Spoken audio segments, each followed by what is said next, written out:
Welcome, I'm your host, Malcolm Gallagher. From our BizVision studios in the UK, you're watching the Leadership Matters show on the BVTV network. After each of my video interviews, I make notes about the interview and the guest to share with my guest director, Kim.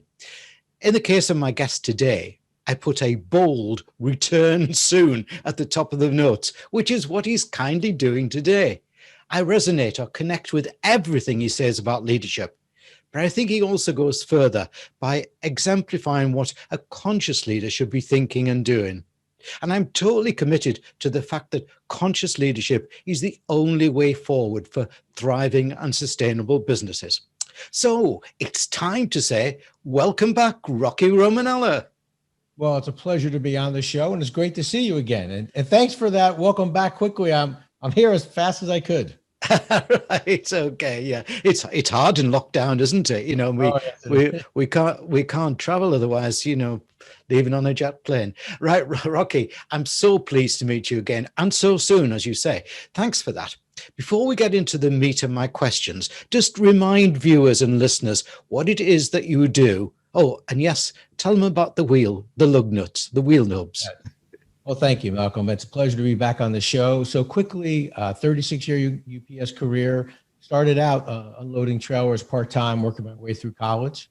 And then the UPS had a promotion from within policy, which I took advantage of and moved throughout the organization. As I've told you before, my dad, rest his soul, told me something early on in this process: whatever they ask you to do, say yes and thank you, and learn the job and learn some more. And so when I got tapped on that shoulder for a new assignment, I may not always felt ready, but UPS believed in me well in advance of me believing in myself. And I think that's such an important concept of leadership, is believing in your people until they're ready to believe in yourself. I guess just from a experience perspective, had the opportunity, we purchased mailboxes, et cetera, and then rebranded it to the UPS store, had that as a direct report. And then we purchased over 20 companies and built what's today UPS Supply Chain Solutions, and had an opportunity to integrate those organizations as well as run this side of the world, the U.S., North America, South America for UPS. Wow. Retired, took on a role as a CEO at a telecom company. We built cell towers, upgraded cell towers, actually did the 3G to 4G, and then sold that company and then started my own business, 360 Management Services, where we focus on keynote speaking, leadership training, and consulting practices, and then wrote my book, Tighten the Lug Nuts, the Principles of Balanced Leadership. So we want to make sure there's no loose lug nuts out there. Yes, okay. I'll tell you what we're going to do as well, viewers. At this moment in time, I'm going to take 30 seconds out to put a rather interesting promotional video that Rocky's had made about his book. So we'll just watch that as we move up before we move on to our next question. What is one thing every great leader has in common? They challenge their people to not stop at the first right answer. Tighten the Lug Nuts is a leadership book that will teach you how to move past the first right answer with entertaining and detailed examples founded in real-world concepts and experiences. Accelerate towards your professional goals with Tighten the Lug Nuts, one of the best leadership books available. In my opening piece, I said that after our last meeting, I felt you were spot on regarding conscious leadership, planet, people, and profits. What's your personal thoughts on the need for conscious leadership? Well, I think it's so important. And if you think about that word conscious, what does it really mean? It means being aware of your surroundings. And if you think about that for a second, you're aware of not only what's going on in your personal life, but also the lives of those individuals in your care, in your organization, what's going on. You're aware of what's happening in the world with your customers as we're going through this difficult time. So I think the word aware becomes so important. And I think when you are aware, you have knowledge. And I think one of the things that leaders must always understand is that knowledge bears responsibility. So as leaders, when we're aware and we have that knowledge, then we have to take that responsibility. We're not allowed to silently sanction bad behavior or silently sanction things that we know are wrong, but we look the other way. That's what separates, good leaders from leaders who are responsible leaders, leaders that take charge, leaders that understand that it's about their people, it's about their organization, it's never about them. So I think that word is so important. And I think the word aware becomes the key to that whole process, because aware means you have knowledge, and knowledge bears responsibility. Now, you've worked in and worked your way up to being a top leader in some tough competitive environments in the USA. Can such environments be compatible with consciousness? Oh, absolutely. And I think it's so important that you are a conscious leader, right? Because what happens then is you not only become aware, you understand. You understand what's going on in your surroundings. You understand how it's impacting. See, I think that's what's so important, is understanding how the things that are taking place are impacting not only your business, but your customers, your people, your share owners or stakeholders. And I think that's what's so important. And so once you understand it, once you're aware of it, and once you embrace it and understand it, then you start to put together your plan. Then you start to execute. How do I make this? How do I make our business better? How do I make our people better? How do I, enhance what we're doing on behalf of our customers? Then you begin to get that game plan. But it's really hard to understand what you're going to fix unless you understand the true problem. And the only way you understand the true problem, Malcolm, is by being aware of it, understanding it, and then really accepting that this is a problem we have to fix. Yeah, I'm with you. Now, I want to read out your URL to our listeners, Rocky. So just bear with me as I take them through how to spell it out. Okay. So it's 360managementservices.com. So let me spell you. 3 is a number 3, 60 is in letters, SIXTY, managementservices.com, 360managementservices.com. Rocky, we're soon to enter 2021, or maybe whilst people are watching this, we're just going into it. And whilst the debris of the pandemic will still be around, we must look forward in business. For the thousands of leader viewers and listeners to our BizVision BVTV network, what 3 Rocky Romanella resolutions, that was a word around it, what 3 Rocky Romanella resolutions can you suggest that they focus on for the new year? Well, the first one would be no loose lug nuts in 2021. I think that's so important. And if you think about that concept of loose lug nuts, when the lug nuts are loose on a vehicle, they're important. And you can simply take a few minutes and tighten the lug nuts or tighten the wheel nuts. But if you don't, you get distracted, you work on something else, or you believe something else is more important. The next thing you know is you're driving down the road and now you have a loose wheel. And now what was important becomes urgent. As you move into 2021, you want to tighten those lug nuts whenever you can. So it's the little things that you need to get done. So for example, as we move into 2021 and we receive a vaccine and things start to improve, we're going to still need good safety protocols. We're going to still need to understand those things. So don't put them on the side. Well, everything will be better. I won't have to worry about it. No, I think it's important to understand, how is safety going to impact my people, my customers, and how am I going to get my customers and my people comfortable around those safety protocols? If you don't take the opportunity to do that today, when we start up and things start moving, those loose lug nuts that you could have tightened today, when you have some time to do it, tomorrow become an issue. So the first one would be no loose lug nuts. Take care of the things you can take care of. Don't allow things to impact you more than you can impact yourself. And I think that's such an important one. I think the second one I think is really important going into 2021 is this whole concept of, you have to understand the difference between things that are important and things that are urgent, things that are nice to do things and things that are need to do. And so the nice to do things are things we like to do, things that we aspire to get to at some point. But we need to focus on the need to do things and make sure we have plans coming out for that. What are the need to do things that are going to be important for our business to A, get a level footing again, and B, move forward again. So I think that's so important. So now I would be suggesting, put that list together, understand the nice to do things, the aspirational things you've always wanted to do, put them over there. They're good to have. We're going to get there at some point.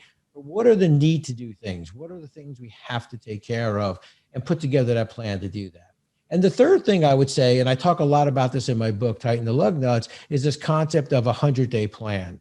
Now, if you're in a business and it's a business that has some years under it, you generally wouldn't think about putting together a 100-day plan. For me, the 100-day plan is always something that I do when I start a new job, maybe start a new responsibility. Well, I think you have to think about 2021 coming out of this difficult time as a new year, a new beginning, the phoenix rising up from the difficulties. And I think to do that, you put together your 100-day plan. What do I want to accomplish in the first 100 days in 2021? And I think you do it in a way that's balanced. I want to make sure my customers, my people, my shareholders or stakeholders are represented in that plan. And then I think each week you sit down and you look at, well, what are the things I was trying to accomplish in the first 100 days as it pertains to my customers, as it pertains to our people, our shareholders, and stakeholders. And a quick example, Malcolm, would be maybe I want to visit in the first 100 days, whether it's virtually or physically, depending on what I'm allowed to do, my top customers in each of my verticals, or maybe the customers that churned out right before the pandemic. Let me check in on them. So you lay those things out. And so each week you look and say, well, at this point, I wanted to have visit 7 customers. I've visited 5. I wanted to talk to my top 15 employees, but I've only talked to 6. I'm starting to get behind in this 100 days. So I think the 100-day plan gives you the opportunity to have a good vision, but also that self-accountability to follow that plan. That's really great. I like that. But you're far too generous, Rocky. I only give 90 days. Oh, 90 days. Yeah. Look, you're a great guest to have in Vision, and you command a great screen presence. I feel that many leaders, though, have not yet grasped the need to be what we call here at BizVision, the visible leader. How important do you think it is that such leaders get to grips with improving their visibility? Well, first of all, for me personally, I think that is one of the most important attributes and skills as a leader. You have to walk the talk. You have to be visible. You know, there's a show here in the U.S. that everybody loves. It's called Undercover Boss. Yeah. I remember at one time I had, some people talked to me about potentially being on that when I was running the company on the telecom side. And I just told them, look, nobody wants a short little Italian guy that looks like Super Mario on a TV show. So no, thank you and no thanks. But the reality is I would never want to be on that show. It would break my heart that nobody knew who you were. Now, look, when you run large organizations, not everybody's going to know you personally, but you have to be visible. People have to believe that they know you, because when you're walking around, they see that you're approachable. They see that you care about them. You care enough about them to take the time to come out and understand what is it they do on behalf of the organization. No one carries the brand or lives the brand promise more than your people, especially those people who are at the front line. So for example, I told you when we first started introduction, I spent 36 years at UPS. One of the most enjoyable things I did, I was a UPS driver before I became a full-time supervisor. I think that taught me a valuable lesson. It's important to understand what it is that your people do on behalf of the organization. So when you think about UPS, it's not Rock Romanella or the current CEO. It's that driver at that front line who's interacting with your customers every day. And so I think that's what's so important. You have to understand who's carrying the brand, who's fulfilling the brand promise, and who is helping your organization grow. And it's not you. It's that person at the front line. It's that person who's executing the brand on a daily basis. So they're really the star of the organization, not you as the leader. Well, let's then go back to Conscious Leader and continue to discuss people. I'm meeting around the world some great examples of how leaders are being very caring to their people during these unprecedented times, but some others not so much. It seems to me that in their fight for leadership, they may have left humanity behind. What's your personal people philosophy? How do you encourage greatness amongst teams? Well, it starts with, and so take a step back, Malcolm, and think about those individuals from a pure business perspective. Numbers, that person that seems cold or hard to maybe get along with, but they always say what? They're a numbers guy. They're a numbers guy. Well, if you're a numbers guy, then you understand the value of your assets. It starts with understanding what's your most important asset in your company. It's your people. So if you think about it, so I think of them as human beings that have families, they go home, they have problems like we all do. But if you're that individual who struggles with that, you're a hard, cold numbers person, and you understand assets, the pluses and minuses, well, think about it. The most important asset you have in your organization is your people. So that at the very least, you're going to take care of that asset. And that asset, by the way, will always take care of you. You can't talk about exceptions that 5 or 10% of the people it's like the car you buy that turns out to be the lemon. That doesn't mean every car that manufacturer makes is a bad car. It doesn't mean because you have a certain percentage of your organization that are difficult to work with or may not be contributing to the best of their abilities, put them on the side. Think about the 90% of the people who are doing a great job for you every day. And so for me, it starts with the understanding that our people are our greatest assets. They execute the brand. They're carrying, our brand promise. And so without them, our organization is just, this hollow place. It's just, it's about people. People breathe the life inside the organization. So I think you have to start with that. And if you're struggling with understanding that, and if you think people are the thing that, we can cut back on, or it's that variable cost we can save the most money on, think again, that's your most important asset. Great thinking there. Now, adaptiveness and agility, I suggest, are key skills for today and tomorrow's leaders. The faster you pivot and react, then the bigger chance you have of success. But sometimes such activity can seem like random thrashing around and losing direction. What's your thoughts on this? Oh, I think you're absolutely right. I think it falls under that, that philosophy of don't allow your strength to be your weakness, right? So think about that person that we've worked for that, every day comes up with a new idea, right? And it's like, they're throwing stuff against the wall and they've got these great ideas. And to be frank with you, there was a point where I was similar to that, and I would go out for a run and come back with a new idea and people would be like, great idea, but don't run anymore. We got, because if you think about it, it really puts your people, out of balance, right? If you think about it from this perspective, the early adopters are the early adopters. So as you're coming up with new ideas and you're throwing stuff against the wall, they're bouncing around like a pinball, right? Because they're always, hey, they're the early adopters. You came up with a new idea. You got the 20 or 30% of the people that aren't going to do anything. They're going to just wait it out. He's going to come up with a new idea anyway, just sit there. And then the 60% of the people in the middle aren't really quite sure what to do. And so I think it's important to be agile. I think you're going to have to make changes. Your business may look somewhat different 6 months from now, completely different a year from now as you try to adapt to the new environment. But you have to do it in a measured fashion. You have to think through it. And I think that's what's important about this concept of don't stop at the first right answer. I think good leaders challenge your people not to stop at the first right answer. And why that's important is sometimes when you move past that first right answer, you start to understand the unintended consequences of your decision. And I think that's what's important. And that's what helps you sometimes when you come up with what you think's a good idea, but then you start to challenge yourself and you realize, well, it's a good idea, but the unintended consequences may be, certainly not what we were hoping to have happen or what we expected to have happen. So I think it's important for you. And I think you also have to understand how much can my people, handle, how much can they take, how much change is going to happen, but how much change is too much change, I think. Yeah. Now, whilst we are quickly rushing towards vaccinations for coronavirus, remote working, I believe, is here to stay. New technology and savings, such as on office buildings, all make it more feasible, realistic, desirable. However, research shows that in the UK, 25% of people are looking to leave their employer at this moment as they don't think they're getting the right remote leadership. What's Rocky's top tips for the leaders of those people?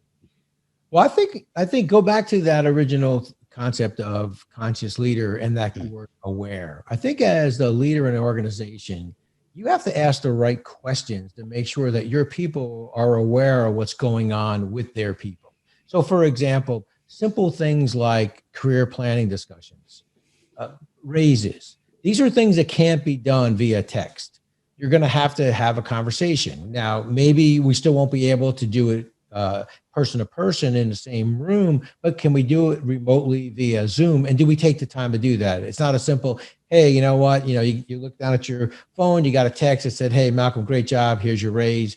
And it's 2.5%. And you're thinking you deserve more than that. Maybe you thought you deserved 3.5. And so now that question becomes lingering. You may not pick up the phone and call, but that becomes a problem later on. So I think as the leader, you have to be aware of what's going on and ask just simple questions. Hey, how are our top people doing? Do they feel like, that we view them as valued? How are they doing on their succession planning? How are they doing under career development? Do you think that they're gaining knowledge and information? Are they gaining confidence? And those are all the questions I think you have to ask, because the people in your care under you that are executing the strategy, executing the career development plans and processes are the ones that may be very busy. They may think, well, Rocky's doing a good job. He's okay with just getting a good raise and an attaboy. Well, maybe I need a little more than that. Maybe it's a question, how's it going? How you doing with your family? I think those are the things that are going to be important. And I think that's what, right now, it's necessary to do the distance learning. It's necessary to do the remote working. But at some point, that extreme, I think everybody coming into work is probably too extreme. Nobody coming into work is the other extreme. I think we've got to find that balance where we're able to not only do it safely, do it effectively, but also do it in a way that allow our people to feel like they're valuable, that they're a part of the organization. And I think that's important. Excellent. Yeah. Rocky, it's time for the Romanella crystal ball to appear. You don't have to put the scarf on though, What things do you see in your crystal ball if leaders take your advice to tighten the lug nuts? Well, I think that there's going to be great opportunities out there, and the opportunities are going to come in a couple different ways. One of the ways that you find some great opportunities is by listening and talking to your customers, right? Because it's about them. It's not about you, right? So the question you should always, at least once during a conversation with your customers is ask them, hey, what keeps you up awake at night? Because what keeps them up awake at night may be the answer to your next product, maybe the answer to your next service, maybe the answer to your next, growth platform. So I think understanding what keeps your customers up awake at night is going to be an important part of how you grow and develop as an organization. I think having those same conversations with your people, being sensitive, asking the right questions, walking the talk, get out there. I mean, the reason why leaders never leave their office is because there's no problems in their office. You've got to get up, get out and walk and see the problems that exist out there and be approachable. So people understand that you're certainly willing to listen. And the thing that's important about that is you may not have the time, or it may not be appropriate for you to for everyone in the organization to pick up the phone and call you, but you're setting the tone from the top that you're open to those things, which then kind of sends a message to the people under you in your care. Hey, you know what? You better listen as well, because if I find out you're not listening, the first question I'm going to ask is, hey, why aren't you listening? How did you allow this to happen? And I think that's what's so important as well. Brilliant. Now, what I see in my crystal ball is a return of Rocky in 2021, if that's okay with you. Oh, I would be honored. I absolutely enjoy these conversations. And I will tell you that the thoughtfulness with which you ask the questions and the thoughtfulness of the depth of the questions, I think is so important, because these are difficult times for everyone. And I think that, it's more than just the surface. Oh, we have to get back to working. We have to get back to profitability. We have to have our businesses come back again. Those are all true, but it's also the real life story, as we talked before about, our family, our parents, our grandkids, as we both are now enjoying grandkids. How do we leave them a better place, a better place than we found it? I think these kinds of conversations allow that to happen. Yeah. Now, viewers and listeners, you've just got time to get Rocky's book and read it, preferably over the festive holiday before he comes back in 2021. Rocky Romanella, it's been great meeting you again. Thank you for a great interview. Oh, thank you, sir. It's a pleasure. All the best if we don't talk at the holidays, and nothing but the best, and be safe out there.